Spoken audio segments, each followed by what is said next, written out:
Hello and welcome to Indianapolis week for the NASCAR Class A series, NASCAR iRacing series, and this is your weekly Team Conti Sim Performance track guide.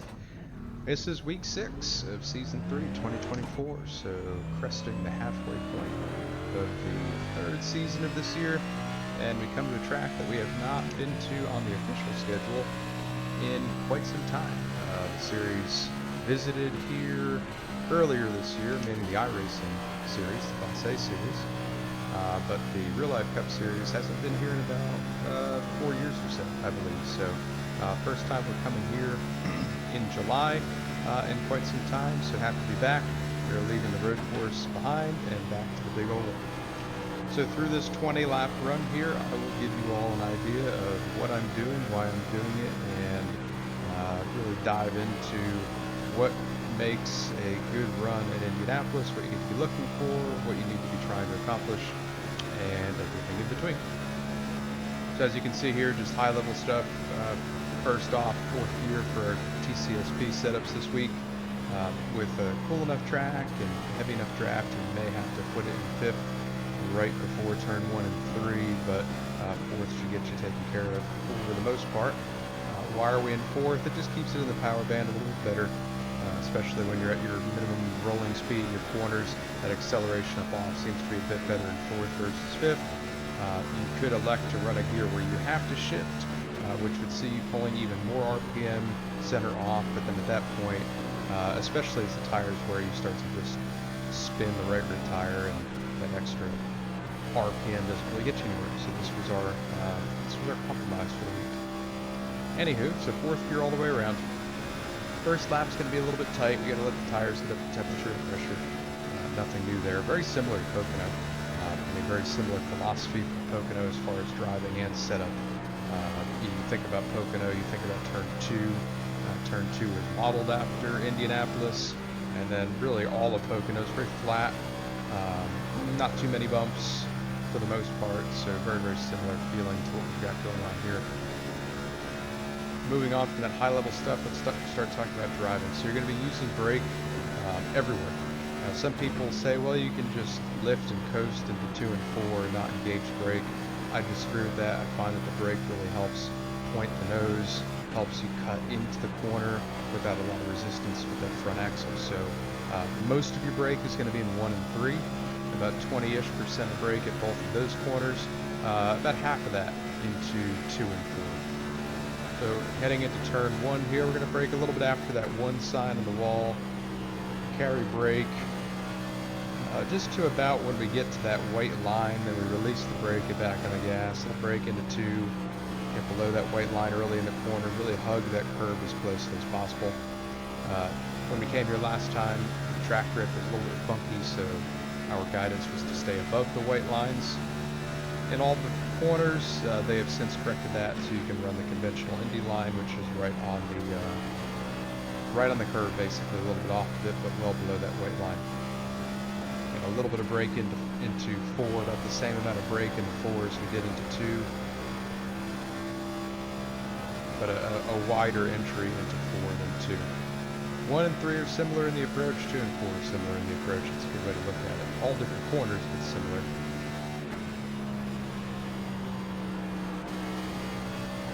Really need to commit to throttle up off of 1 right there. Get that thing down into 2 early so you can use the grip below the white line to help pull the car around the corner. If you get above that white line in 2, or if you turn in too late, the nose will just go numb on you and you won't be able to make any speed center off, get really tight. Turn 3 has always had a tendency to get tight on entry at this track. From what I understand, that is a characteristic of the real life track as well. I don't think it's a wind deal, because our wind has changed every time we come here yet. We always fight tight entry in the 3. But it's not bad. It's manageable, but if you overdrive 3 and try to carry too much speed, you will not turn it. And if you're having that problem with lack of front turn in 3, just know, okay, I need to back up. Either need to back up the lift point, use a bit more brake, turn in earlier. Lots you can do here to influence how the car drives.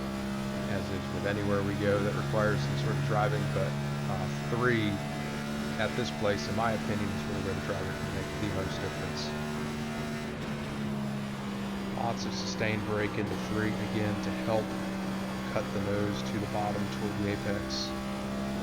Start turning off the wall just at or past that crossover gate in turn 4.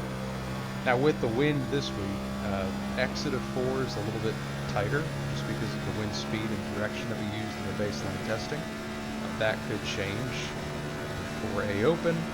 That could especially change for NIS with full length NIS Brickyard 400s this week, so your weather is going to change dramatically from start to finish, including wind. But in our baseline testing, I found that in 1 and 2, you really have a lot of ability to pick up throttle early and not shear the tires.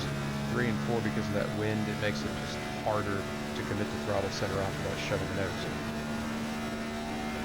Compared to last time we came here, we're set up a bit tighter, which has really, I think, helped our long run.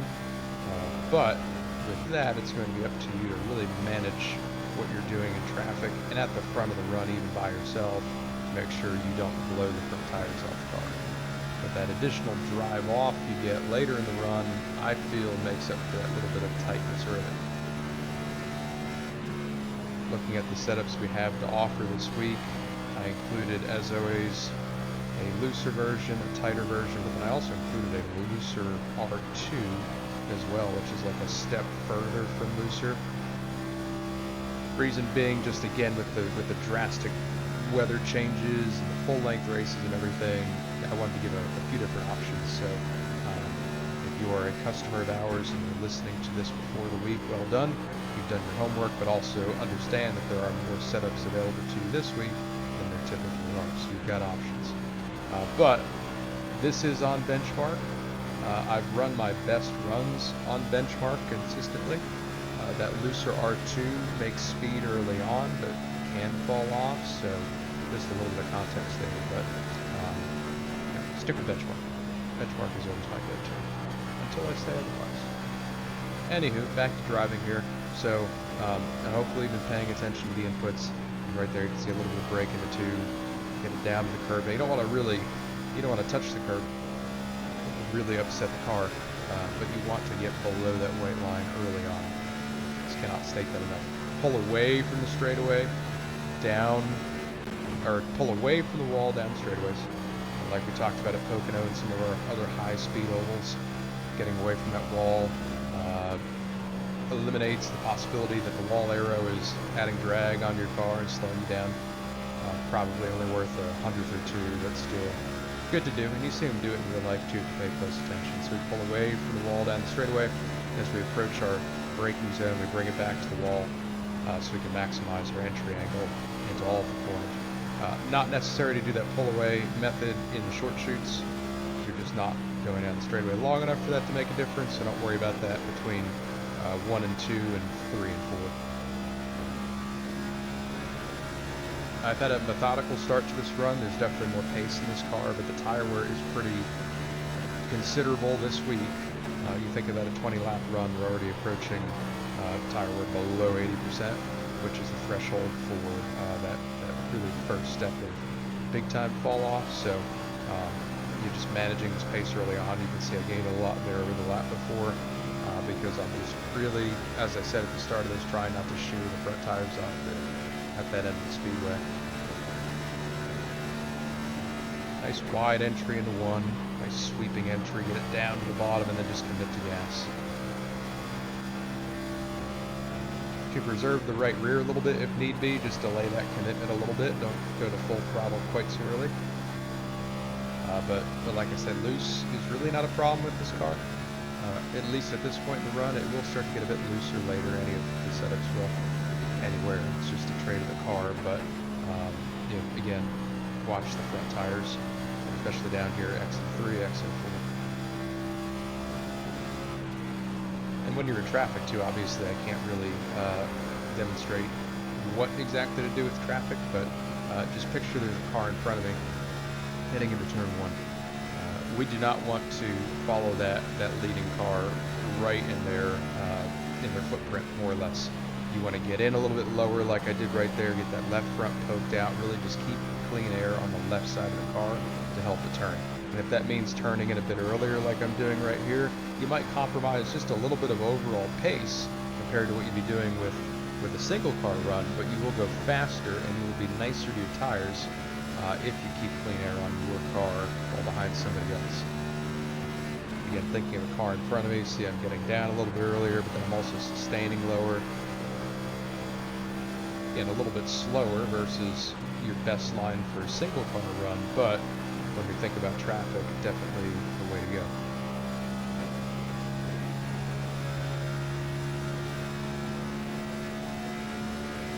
We'll be quiet for a couple laps here, let you all pay attention to what's going on, and I'll come back at the start of lap 15.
Okay, so 2 really solid laps completed right there on this particular lap. Gained a lot of time in 1, broke even in 2, gave up a little bit in 3 and 4. It just goes to show that that bit of additional push I used in 1 probably spiked that tire tank just enough to where I didn't have quite as much to use at the back half of the lap.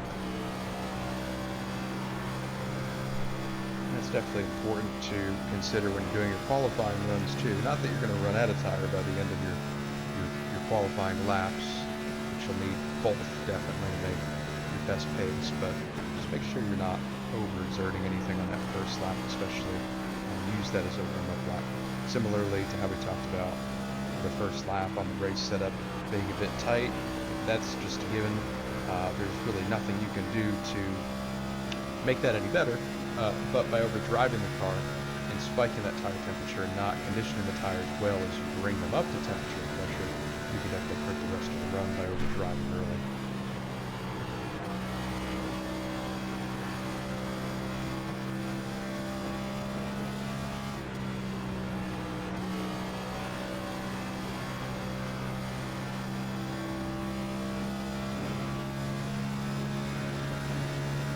About 38 to 40 laps in gas here this week, so definitely can do a open one stopper.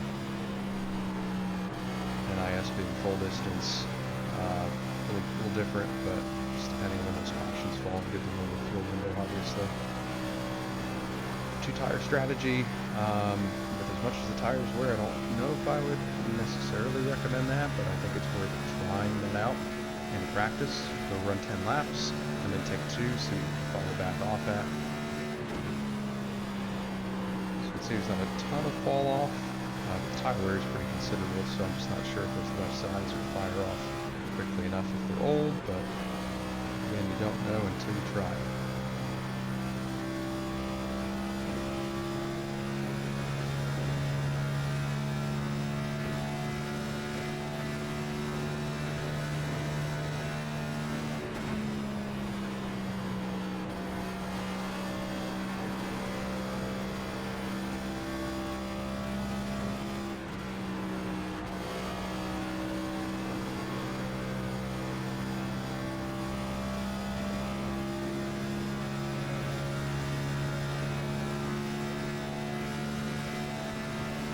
why are we doing a 20 lap run? It's about halfway through a fuel run, which is typically what we target at anywhere we go. Minus short tracks, we run a little bit less than that for our full runs, but that's why we've done 20 this week, 20 last week at Pocono. It's just the idea behind that. Good to put into practice if you're doing long runs. And always remember when you're doing your long runs, we talk about keeping variables minimized, changing one thing at a time. Always run the same amount of laps if you're trying to see how your long run pace has changed run over run. What I mean by that is if you go out and you do a 15 lap run, and you go out and you do a 20 lap run, it's not really a one-to-one comparison, you know. So keep it consistent, and your data will be good, and your direction will be good because of that.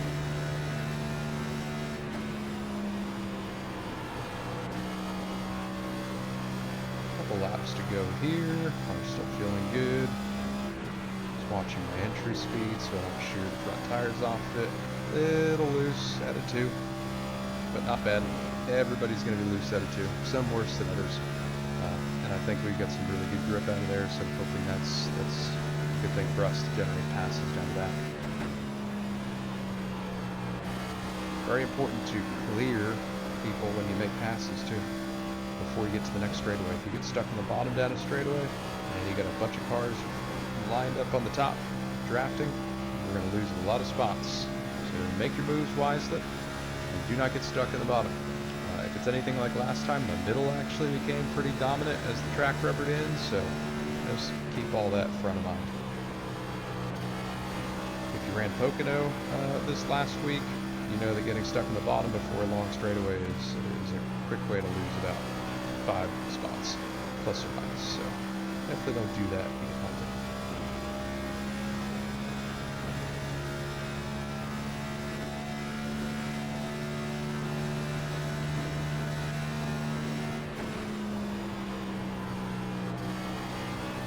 Pushed as much as I could in a 3 right there. Good center. Had a really good 4 last time. Don't know if I can duplicate that. Not too bad.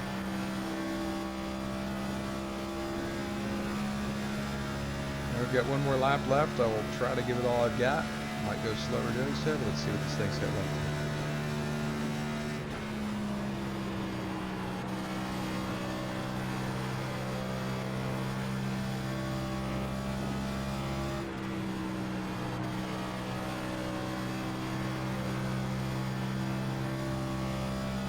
Good. Good little green off of 2. That's good. That's a good thing. Last week when I tried to do this for the video, I went slower, so tires are in a good spot. Swung it in wide right there. Lots of brake. Get it down to the bottom. Can I make it off the corner? Yes, I can. Gonna brake into 4. Commit to throttle. Hopefully it sticks. It did. Very nice. Very nice.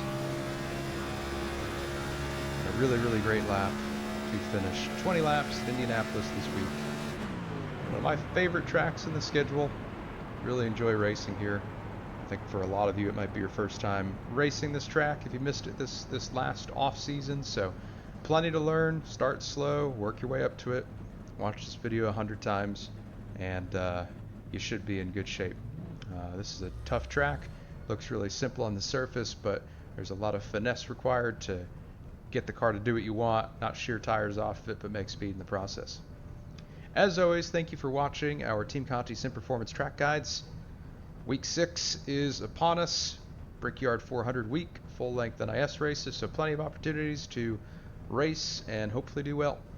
We will be back next week with another one of these, and in the meantime, good luck, and we'll see you in week 7.